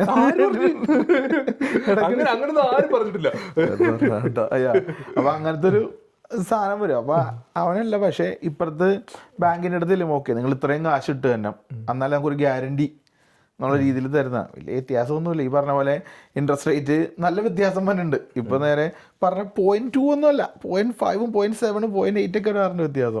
പിന്നെ വരാറുണ്ട്. ലൈക്ക് 20% ഇടുന്നതിന് എപ്പോഴും ഇൻട്രസ്റ്റ് റേറ്റ് കൂടുതലാണ്. ലൈക്ക് ഉറപ്പായിട്ടും ലൈക്ക് ഒരു 3.7 ഇതും തമ്മിൽ ഓൾമോസ്റ്റ് അത്ര വ്യത്യാസം ഉണ്ട്. അതെ, ഒരു 0.4 വ്യത്യാസം ഓൾമോസ്റ്റ് ഇപ്പൊ തന്നെ ഇന്നത്തെ മാർക്കറ്റിൽ കിടപ്പുണ്ട്. അവര് ഇവിടുന്ന് നിങ്ങൾ പൈസ തരുന്നില്ല, പകരം ഞങ്ങൾ ഈ വഴി ഞങ്ങൾ ഉണ്ടാക്കിക്കോളാം 5 കൊല്ലത്തിൽ. കാരണം ഇവന് പൈസ ഉണ്ടെന്ന് അറിയാം, അപ്പൊ അവനെ കൊണ്ട് ഇടുന്നത്. ബട്ട് അറ്റ് ദ എൻഡ് 20% ഇടുവാണെങ്കിൽ നല്ല കാര്യമാണ് 100%. അതെ, കാരണം നമ്മുടെ ആ ബൾക്ക് എമൗണ്ട് പ്രിൻസിപ്പിളിലേക്ക് പോയി. ഓക്കെ, ഇപ്പൊ 5 ലക്ഷത്തിന് 20% എന്ന് പറഞ്ഞാൽ 100K, 1 ലക്ഷം രൂപ ഇട്ട് കഴിഞ്ഞപ്പോൾ മിച്ചം ലോൺ 4 ലക്ഷം ഉള്ളൂ. അപ്പൊ 4 ലക്ഷത്തിന്റെ ഇൻട്രസ്റ്റ് അടച്ചാൽ മതി. അപ്പൊ അറ്റ് ദ എൻഡ് ഇടുന്നത് നല്ലതാണോ? 100%. അതെ. ഇപ്പൊ ലോൺ എളുപ്പത്തിൽ എങ്ങനെ അടച്ചു തീർക്കാം, അതിന്റെ ഒരു സംഭവം പറഞ്ഞു കൊടുക്കുക ആളുകൾക്ക്. ഒന്നാമത്തെ സാധനം മന്ത്ലിക്ക് വരം ആക്സിലറേറ്റഡ് ബൈ വീക്ക്ലി കൊടുക്കുക. ലൈക്ക് ഇപ്പം ലെറ്റ്സ് നമ്മളിപ്പം ഓരോ മാസമാണ് നമ്മളിപ്പം മന്ത്ലി നമ്മൾ അടയ്ക്കുന്നതെന്ന് വിചാരിക്കുക. അപ്പൊ ഈ അടയ്ക്കുന്ന എമൗണ്ട് ഇപ്പം ലെറ്റ്സ് ഇപ്പം 4 ലക്ഷത്തിനാണ് നമുക്ക് മോർഗേജ് ഉള്ളതെങ്കിൽ അതിന്റെ പൊക്കത്ത് ആ 4 ലക്ഷത്തിന്റെ ഇൻട്രസ്റ്റും കൂടെ കൂട്ടിയിട്ടാണ് ആദ്യത്തെ മാസം നമ്മൾ അടയ്ക്കുന്നത്. അത് കഴിഞ്ഞിട്ട് ആ ഇച്ചിരി എമൗണ്ട് പ്രിൻസിപ്പളിലോട്ട് പോകുമ്പോൾ ഒരു ഇച്ചിരി കുറയുമല്ലോ. അത് കഴിഞ്ഞിട്ട് അടുത്ത മാസം വരുമ്പം മിച്ചം അത്രയും വലിയ എമൗണ്ട് അവിടെ കിടക്കുക. അപ്പൊ അതിന്റെ ഇൻട്രസ്റ്റ് വീണ്ടും പിടിക്കും.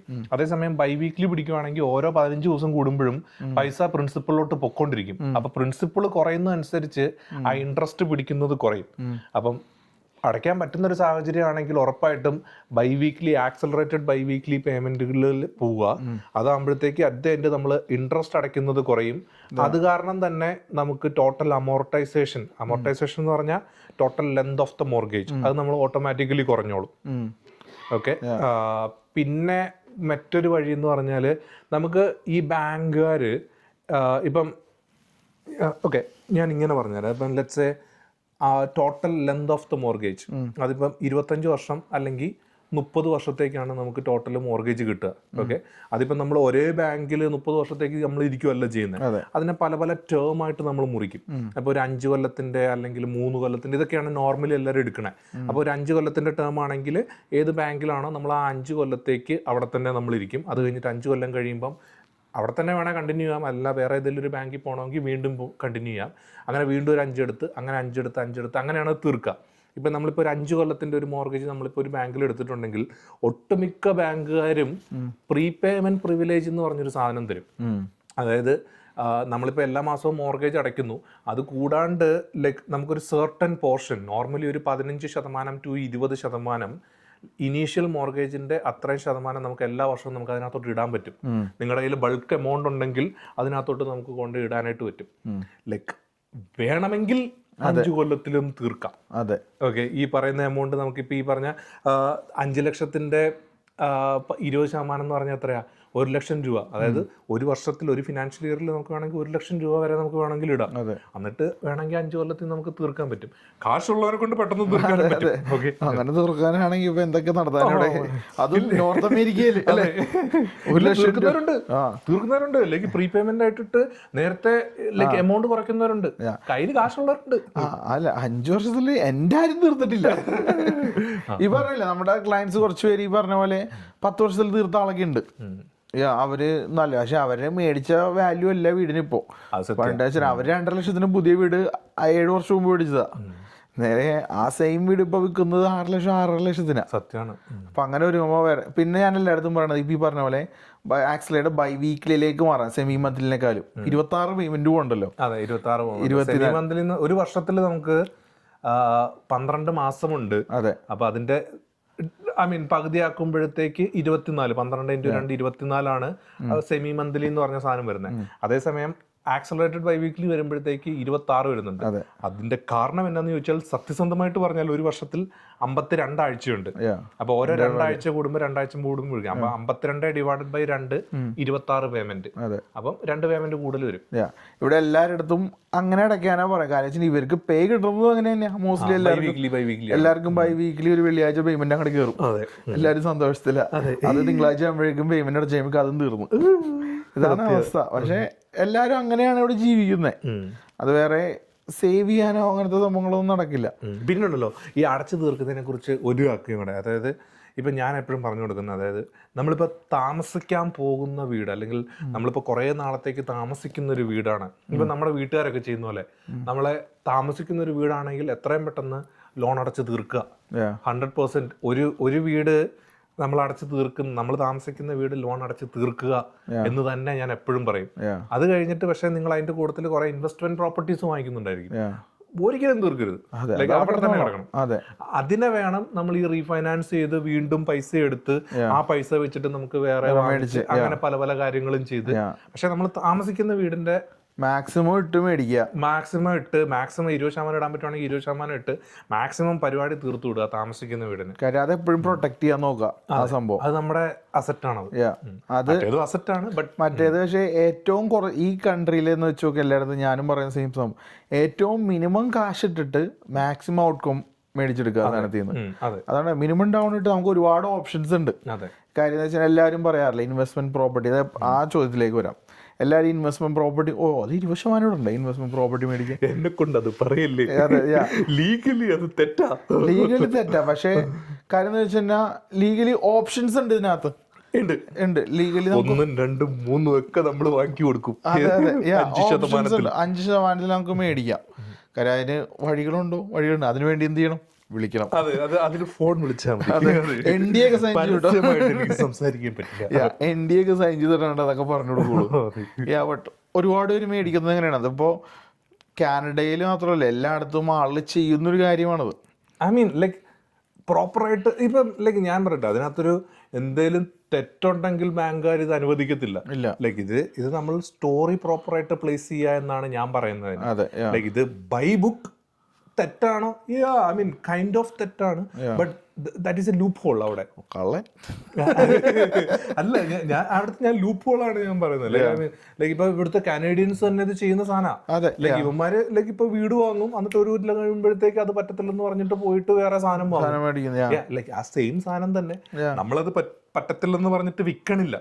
പകരം നമ്മളതിനെ റെന്റലാക്കുന്നു, എന്നിട്ട് നമ്മൾ പുതിയ സാധനം വാങ്ങുന്നു. കാരണം ഓണർ ഒക്കുപ്പൈഡ് ആയിട്ടുള്ള വീടുകൾക്ക് 5% ഇവിടെ. അതെ, അപ്പം അതാണ് ബേസിക്കലി ലൂപ്പ്. അത്രേ ഉള്ളൂ. പിന്നെ ഇവിടുത്തെ ഈ വർഷം എന്ത് ടൈപ്പ് മാർക്കറ്റ് ആയിരിക്കും എന്നാണ് നീ വിചാരിക്കണേ? കാരണം എല്ലാവരും വിളിച്ചിട്ട് തകർന്നു പോയല്ലോ കാനഡ, നശിച്ചല്ലോ നോവസ്കോഷ്യ. ഞാൻ എപ്പോഴും ചോദിക്കാറുണ്ട് എന്താണ് നശിച്ചു. ഞാനപ്പോൾ അവിടുത്തെ ചോദിക്കുന്നത് ഡാറ്റ ചോദിക്കാറ്. എന്ത് കണ്ടിട്ടാണ്?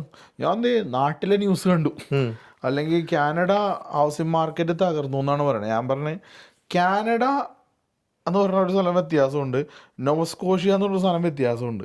നോവസ്കോഷ്യയിൽ ഇപ്പോഴും ആ കോവിഡിൻ്റെ ടൈമിൽ ഓൾമോസ്റ്റ് ഒരു 30% ഗ്രോത്ത് ഉണ്ടായി. അതെല്ലായിടത്തും സംഭവിച്ച പോലെ തന്നെ. ബട്ട് ലാസ്റ്റ് ഫ്യൂ ഇയേഴ്സ് ഇപ്പോൾ ഒരു 2.5-3% ഗ്രോത്ത് ഒരു വർഷം ഇവിടെ നടക്കുന്നുള്ളൂ നോർമലി. അപ്പം അത് ഇവഞ്ച്വലി ഗ്രാജുവലി അത്രയും രീതിയിലേ പോകുന്നുള്ളൂ. അത്രയും രീതിയിലുള്ള വീട് മേടിച്ചാൽ മതി. നിങ്ങളുടെ ആരാ പറയണേ, ഇപ്പോൾ എല്ലായിടത്തും പറയാം നിങ്ങൾക്ക് പറ്റുന്നതും നിങ്ങളുടെ ടൈം അനുസരിച്ച് നമുക്ക് അഫോർഡ് ചെയ്യാൻ പറ്റുന്ന സാധനം മേടിച്ചാൽ മതി. അതപ്പോൾ ഇവൻച്വലി അതിനൊരു ഗ്രോത്ത് കിട്ടും.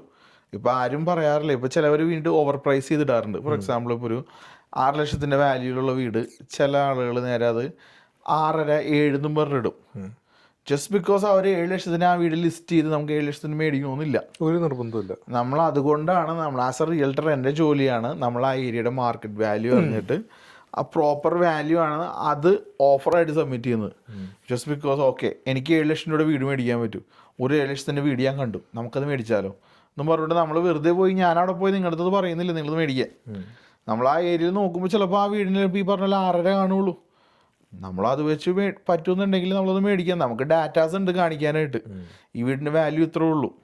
അതുകൊണ്ട് ഒരിക്കലും മാർക്കറ്റ് ഇവിടെ തകരുന്നില്ല. ഈ ചില ആളുകളാണ് പ്രോപ്പർലി എഡ്യൂക്കേറ്റ് ചെയ്യാതെ അത് പ്രോപ്പർ നോളേജ് ഇല്ലാണ്ട് പോയി മേടിച്ച് ഓരോ ഏരിയയുടെ വാല്യൂ കൂട്ടുന്നത്. അല്ലാണ്ട് മാർക്കറ്റ് ഒരിക്കലും നശിച്ചൊന്നും പോവില്ല. പിന്നെ സെയിം ടൈം നിങ്ങൾ ഒരിക്കലും വീട് മേടിക്കുന്നത് ഇന്ന് മേടിച്ചിട്ട് നാളെ വിൽക്കാനല്ല. It's a long term. Real estate is a long time game. എപ്പോഴും ഒരു അറ്റ്ലീസ്റ്റ് ഒരു 5 വർഷമെങ്കിലും ഹോൾഡ് ചെയ്താലേ നമുക്ക് എന്തെങ്കിലും ഒരു വാല്യൂ അതിൽ നിന്ന് എടുക്കാൻ പറ്റുള്ളൂ. അല്ലാണ്ട് നമുക്ക് എടുത്തിട്ട് ഇപ്പം 5 രൂപ ഒരു വീട് മേടിച്ചു ഇന്ന്, അടുത്ത വർഷം സെയിം ടൈമിലോട്ട് എനിക്കൊരു 6 കിട്ടണോട്ടെ വീടിന്, ഇതാര് തരാണ്? മേടിക്കുന്ന ആള് ഇപ്പോൾ ഫോർ എക്സാമ്പിൾ ഇപ്പോൾ നീ 5 രൂപ മേടിച്ച് നീ അടുത്ത കൊല്ലം 6 രൂപ വീട് മേടിക്കും? അങ്ങനെ ചിന്തിച്ചാൽ മതി. സിമ്പിൾ ക്വസ്റ്റ്യൻ ആണ്. എന്ത് കണ്ടിട്ടാണ് അവർക്ക് 6 രൂപ തരാൻ തോന്നുന്നതെന്നേ? അപ്പോൾ ഒരിക്കലും മാർക്കറ്റ് തകരുന്നില്ല. അത് മാർക്കറ്റ് എപ്പോഴും അതൊരു ബേസ്. ഇപ്പം ഞാൻ സിമ്പിളായിട്ട് ഞാൻ ചോദിക്കുന്ന വേറൊരു ചോദ്യമാണ്, ലെറ്റ്സ് സേ ബ്രോ ഇപ്പോൾ ഒരു 4 ലക്ഷം അല്ലെങ്കിൽ 5 ലക്ഷം രൂപയ്ക്ക് ഒരു വീട് വാങ്ങിച്ചു എന്ന് വിചാരിക്കുക.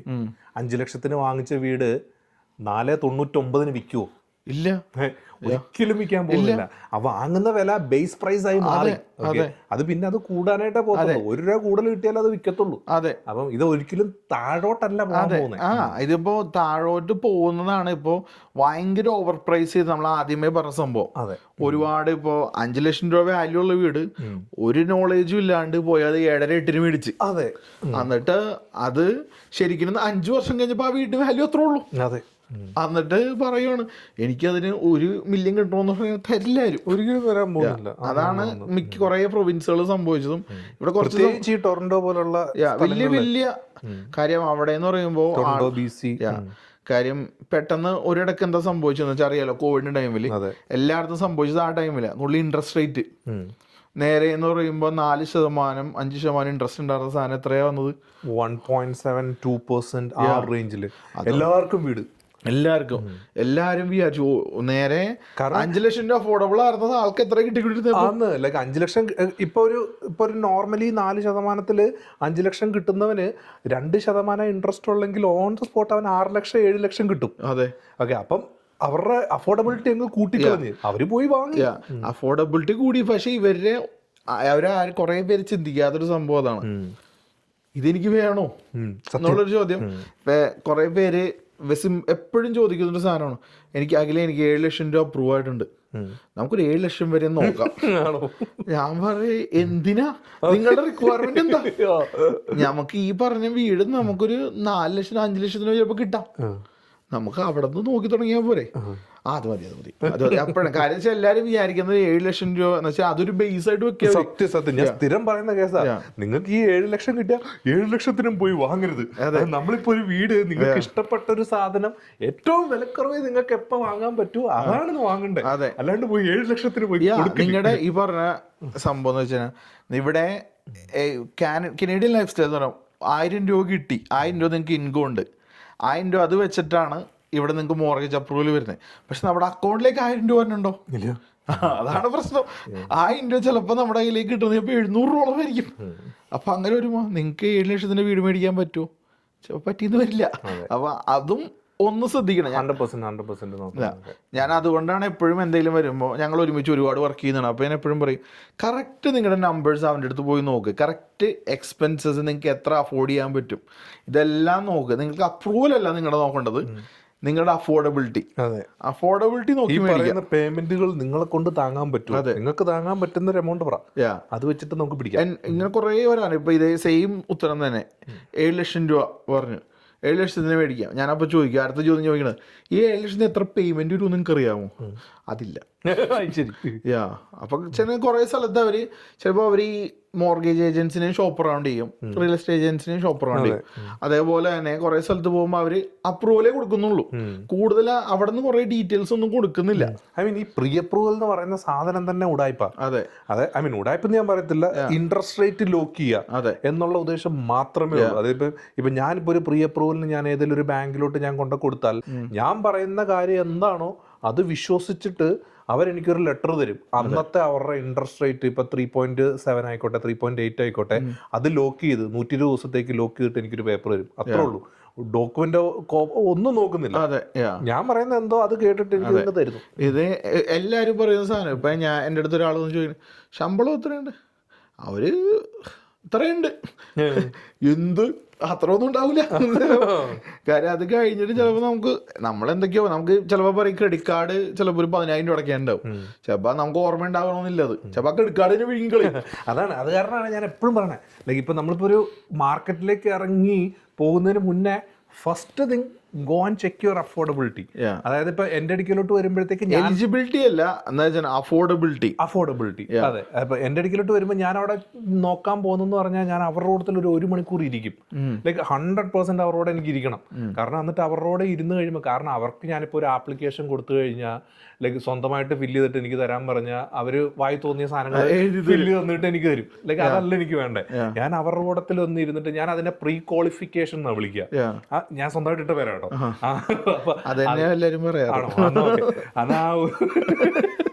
ഓക്കെ, ആ ഒരു മണിക്കൂറിൽ ഞാൻ അവരുടെ ലൈക്ക് എന്താ പറയാ, ലൈക്ക് ഇൻകം ഡീറ്റെയിൽസ്, ലൈക്ക് എങ്ങനെയാണ് ഇത് കിട്ടുന്നത്, ലൈക്ക് എന്താ പറയാ, മണിക്കൂറിനുള്ള ശമ്പളമാണോ, അതല്ലെങ്കിൽ കുറെ വർഷങ്ങളായിട്ടുണ്ടെങ്കിൽ നമുക്ക് T4 ഇൻകം ഒക്കെ നമുക്ക് ഉപയോഗിക്കാൻ പറ്റും.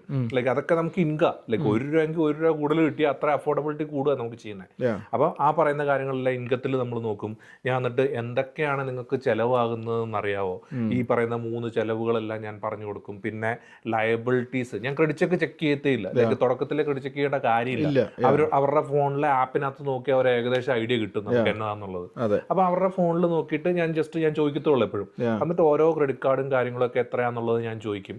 എന്നിട്ട് ഞാൻ പറഞ്ഞു കൊടുക്കും, ഇത്രയാണ് എമൗണ്ട് കിട്ടുക, ഇത്രയാണ് മന്ത്ലി പേയ്മെന്റ് വരിക, ഇത്രയാണ് നമുക്ക് വേറെ ചെലവുകൾ വരിക, പിന്നെ ഈ പറഞ്ഞ fixed interest rate, variable interest rate, അങ്ങനെ എല്ലാത്തിൻ്റെ ഒരു ഐഡിയ. പിന്നെ അടുത്ത സ്റ്റെപ്പ് എന്താണ് എന്നുള്ളത്, ലൈക്ക് അടുത്തൊരു സ്റ്റെപ്പ് എന്താണെന്നുള്ളത് ഞാൻ പറഞ്ഞു കൊടുക്കുക. ആ ഒരൊറ്റ സാധനം 100% എല്ലാവരും ചെയ്യണം. എന്നാൽ മാത്രമേ ഇതിന് എന്തിലേക്കാണ് ചവിട്ടാൻ പോകുന്നത് എന്നുള്ളത് അറിയത്തു. അതെ, അങ്ങനെ വരുമ്പോഴെല്ലാവരും ചിലപ്പോൾ വിചാരിക്കും, ഓ ഇപ്പൊ പറ്റില്ല കേട്ടോ, ഒരു വർഷമെങ്കിലും വെയിറ്റ് ചെയ്യണം. അങ്ങോട്ട് നമുക്കത് മതി. ഞാൻ എല്ലായിടത്തും പറയും, നിങ്ങളൊരു അറ്റ്ലീസ്റ്റ് 1 വർഷം മുമ്പെങ്കിലും പ്രിപ്പയർ ആയി തുടങ്ങണം. കാര്യം അങ്ങനെ പ്രിപ്പയർ ആകാൻ പറ്റുന്ന വേറൊരു സാധനമല്ലേ എല്ലാരും പറയുന്നത് FHSA. അതെ, FHSA. I mean obviously FHSA എന്ന് പറഞ്ഞാൽ കിടിലം പ്രോഗ്രാമാണ് ഫസ്റ്റ് ടൈം ഹോം ബയേഴ്സിന്. അതായത് ഈ RRSPയുടെയും TFSAയുടെയും കോമ്പിനേഷൻ. നേരത്തെ നമ്മൾ RRSPയുടെ ഗുണം പറഞ്ഞില്ല, ടാക്സ് ബെനിഫിറ്റ് കിട്ടുമെന്ന്. ലൈക്ക് പക്ഷേ RRSPയുടെ ഒരു ബാഡ് പാർട്ട് എന്താണെന്ന് ചോദിച്ചാൽ അതിനകത്ത് പൈസ ഇട്ട് കഴിഞ്ഞാൽ ലോക്കാകും. ഞാൻ നേരത്തെ പറഞ്ഞല്ലോ. FHSAയുടെ ഗുണം എന്ന് പറഞ്ഞാൽ നമ്മൾ അതിനകത്തോട്ട് പൈസ ഇട്ട് കഴിഞ്ഞാൽ RRSPയുടെ ഗുണമായിട്ടുള്ള ടാക്സ് ബെനിഫിറ്റ് കിട്ടും. 8,000 രൂപ ഒരു വർഷത്തിൽ ഇടാൻ പറ്റും. ആ 8,000 രൂപ നമ്മൾ ടാക്സ് ഫയൽ ചെയ്യുമ്പോൾ കുറച്ചിട്ട് ടാക്സ് അടച്ചാൽ മതി. ഇനി TFSAയുടെ ഗുണം എന്ന് പറഞ്ഞാൽ എപ്പോൾ വേണേലും നമുക്ക് ആ ഫണ്ട് വലിക്കാൻ പറ്റും. അതിനകത്ത് എത്ര ഫണ്ട് വളർന്നാലും ലൈക്ക് ആ ഫണ്ട് മുഴുവൻ ടാക്സ് ഇല്ലാണ്ട് വലിക്കാൻ പറ്റും. അതേപോലെ തന്നെ ഇതിനകത്ത് ഇട്ടിട്ട് അത് എന്തുമാത്രം വളർന്നാലും ടാക്സ് ഇല്ലാണ്ട് നമുക്കത് മുഴുവൻ വീട് വാങ്ങുന്ന സമയത്ത് നമുക്ക് വലിക്കാൻ പറ്റും. ഫസ്റ്റ് ടൈം ഹോം ബയറിന് മാത്രമേ പറ്റുള്ളൂ, അന്ന് ശ്രദ്ധിക്കണം. അതെ, ഫസ്റ്റ് ടൈം ഹോം ബയറിനെ വരത്തുള്ളൂ. ഇങ്ങനെ കുറെ ടിപ്പുകളും കാര്യങ്ങളും ഉണ്ട്. ഇതെല്ലാം നമ്മുടെ ഇടയ്ക്ക് വന്നൊന്ന് സംസാരിച്ചു കഴിയുമ്പോൾ ക്ലിയർ ഐഡിയ കിട്ടും. അതെ, ഇതിനെപ്പറ്റി സംസാരിക്കണ എനിക്ക് തോന്നുന്നത് നമുക്ക് ഒരു 10 മണിക്കൂർ വർത്താനം. ഇതിനെപ്പറ്റി ഞങ്ങൾക്ക് പ്രാക്ടീസ് പോലും ചെയ്യണ്ട. ഇത് ഉറക്കത്തിൽ വിളിച്ചു പറഞ്ഞാൽ നമുക്ക് പറയാൻ പറ്റുന്ന സാധനം ഇത്. ഇന്ന് ഞാൻ പറയട്ടെ, രാവിലെ വെളുപ്പിനെ എണീറ്റ് കണ്ണ് തുറന്നപ്പോ തൊട്ട് പണിയെടുത്തോണ്ടിരിക്കുക. എനിക്ക് ടെൻഷനായിരുന്നു ഇന്ന് വൈകിട്ട് എനിക്ക് എന്ത് വന്ന് പറയുമെന്നുള്ളത്. അതെ, ഒന്നും അറിയാണ്ട് ഞാൻ ജസ്റ്റ് നേരെ ഓഫീസിൽ നിന്ന് തിരിച്ചു വന്നു, ഇവിടെ വന്നിരുന്നു മിണ്ടണ്. അതെ, ഇത് നമുക്ക് പറയാം. അപ്പൊ ഇതിനെപ്പറ്റി ഇപ്പൊ നമുക്ക് 1-on-1 നമുക്ക് ഇരിക്കാം അല്ലെ, എല്ലാവരും. ഓഫ് കോഴ്സ് ഇപ്പോൾ ഞാനാണെങ്കിലും പേഴ്സണലി നമ്മളൊരു ക്ലയന്റിനെ ക്വാളിഫൈ ചെയ്യുന്നത് ഞാൻ അവരുടെ വീട്ടിൽ പോയി സംസാരിക്കാറ്. ഞാൻ അന്ന് തുടങ്ങിയ ടൈമിൽ തുടങ്ങി അങ്ങനെ പോകുന്നത്. ഇപ്പോഴും അതാ ഞാൻ ചെയ്യുന്നത്. എനിക്ക് അവരെ നേരിട്ട് കാണണം. നോട്ട് ബിക്കോസ് അവരെന്നെ ചൂസ് ചെയ്യുമ്പോൾ അവരെ ഞാനും ചൂസ് ചെയ്യണം. കാര്യം എനിക്ക് മേക്ക് ഷുവർ ചെയ്യണം they are good to work with. അവർക്കും അതേപോലെ തന്നെ എന്നെ നേരിട്ട് കണ്ട് they are comfortable with me. ആ 2 സാധനം ഓക്കെ ആയാലേ ഈ പറയുന്ന ട്രാൻസാക്ഷൻ സ്മൂത്ത് ആയിട്ട് പോവുള്ളൂ. അതെ. അതുകൊണ്ടാണ് ഞങ്ങൾ എപ്പോഴും ടീമായിട്ട് വർക്ക് ചെയ്യുന്നത്. കാര്യം ഞങ്ങൾ ഞങ്ങളൊരു ഇപ്പോൾ ഈ വൺ സ്റ്റോപ്പ് പോഡ്കാസ്റ്റ് എന്ന് പറയുന്ന പോലെ ഞങ്ങൾക്ക് ഒരു വൺ സ്റ്റോപ്പ് ഗ്രൂപ്പും ഉണ്ട്. One stop real estate group. അതെ, അതിനകത്ത് എല്ലാം ഉണ്ട്. ഇപ്പോൾ ഈ പറയുന്ന പോലെ ഞങ്ങൾ പറയുവാണെങ്കിൽ ഇൻസ്പെക്ഷൻ ഉണ്ട്, ഇപ്പോൾ റിനോവേഷൻ ഉണ്ട്, മെയിൻ്റനൻസ് ഉണ്ട്, കൺസ്ട്രക്ഷൻ ഉണ്ട്, ലോൺ മെയിൻ്റനൻസ്, എല്ലാ സാധനവും ക്ലീനിങ് ഉണ്ട്. എന്താ വേണ്ടത് അതൊക്കെ ഉണ്ട്. One stop. എന്തിന് ഇനിയിപ്പോൾ കുറേ കാര്യങ്ങൾ ഇതിൻ്റെ അടിയിൽ ആഡായി വന്ന കാര്യങ്ങളാണ്. ഉറപ്പായിട്ടും അത്രേ ഉള്ളൂ. അപ്പം ഇനി കൂടുതലും ടിപ്സും ട്രിക്സും ഒരുപാട് വീഡിയോകൾ മേടിക്കാനുള്ള എല്ലാ അവസരങ്ങളും നിങ്ങൾ ഞങ്ങൾക്ക് തരുമെന്ന് ഞാൻ പ്രതീക്ഷിക്കുന്നു. കൂടാതെ എന്തെങ്കിലും ഉണ്ടെങ്കിൽ ഞങ്ങൾ റീച്ച് ഔട്ട് ചെയ്യാം എനി ടൈം. പിന്നെ വേറെ വെറൈറ്റി കണ്ടന്റ്സും വെറൈറ്റി ടോപ്പിക്സും ആയിട്ട് ഞങ്ങൾ വീണ്ടും വരുന്നതായിരിക്കും അല്ലേ. അതുവരേക്കും വണക്കം സുലാൻ and signing off from OSP.